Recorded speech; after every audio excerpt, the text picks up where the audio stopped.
Does the question, Governor Brown, of Mr. Clinton's recent problems lead you to believe that he has an electability problem? Yeah, I think he's got a big electability problem. Well, what do you think it is? I want to tell you what it is. It was right in the front of the Washington Post today. He is funneling money to his wife's law firm for state business. That's number one. Number two, his wife's law firm is representing clients before the state of Arkansas agencies, his appointees. And one of the key is the poultry industry, which his wife's law firm represents. And to read the local Chicago Tribune, there's 270 miles of Arkansas rivers that are polluted with fecal coliform bacteria and are unsafe for humans or fish. So it's not only corruption, it's an environmental disaster, and it's the kind of conflict of interest that is incompatible in the kind of public servant we expect from a president of the United States. It doesn't sound like you could run as his vice president. No, it doesn't. Mr. Clinton, do you want to take a swing at all that stuff? I feel sorry for Jerry Brown. I served with him as governor in the late 70s. He asked me to support him for president once. Did you? Of course not. You know, he reinvents himself every year or two. In 1990, he was pleading with the courts in California not to impose any limits on contributions. His law firm took $178,000 of taxpayers' money to beat a contribution limit initiative in 1990.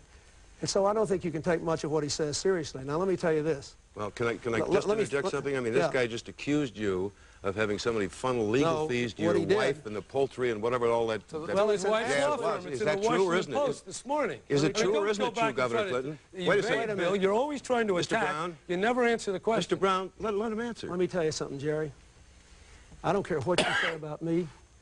I knew when Pat Caddell told me what you were going to say, that you were going to reinvent yourself and you were going to be somebody else's mouthpiece, you would say anything. But you ought to be ashamed of yourself for jumping on my wife. You're not worth being on the same platform as my wife. I'll tell you something, Mr. Clinton. Now, don't try to escape it.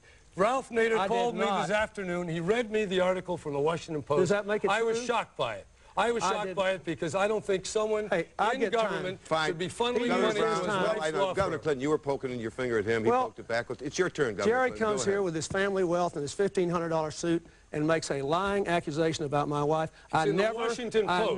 That doesn't make it true. Are you saying they lie? I'm saying that I never funnel any money to my wife's law firm. Never. Well, they got $115,000 in bond business from the state of Arkansas, and you told just the other day that when people lose their jobs, you know who they are. You certainly knew people in your own administration who were giving out $115,000. This nation is trying to elect a president. This nation's trying to elect a president. That's right. You carry on personally. I think this is a critical issue. Let me answer this. I obviously do. The issue is, every time I've ever run for office, because I have been a change agent, because I have worried about the problems of ordinary people, because I have given the kinds of programs that will change the lives of people.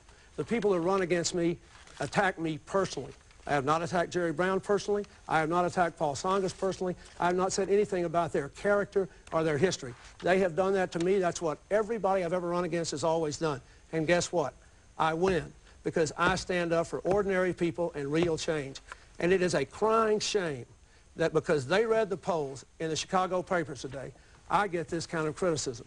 My wife is a fine person who has not done anything unethical. She has given tens of thousands of free dollars worth of free time to serving our state, to doing free work for the state. There's no telling what all she's done. Now, let me finish. That has nothing to do with the electability issue. In terms of my electability, I have been attacked repeatedly over years and years and years, and none of it's ever stuck with my people who are discriminating because they know that I am a change agent. The only way we can win this election is with somebody who's tough enough to stand up to the kind of garbage the Republicans throw at you, the kind of personal attacks that I've been subject to in the last few days. Get off that dime. Can I just say that you're saying, in effect, Governor Brown, that's garbage and you know it? Is that what you're saying? It is garbage. Okay, let's get on to something else.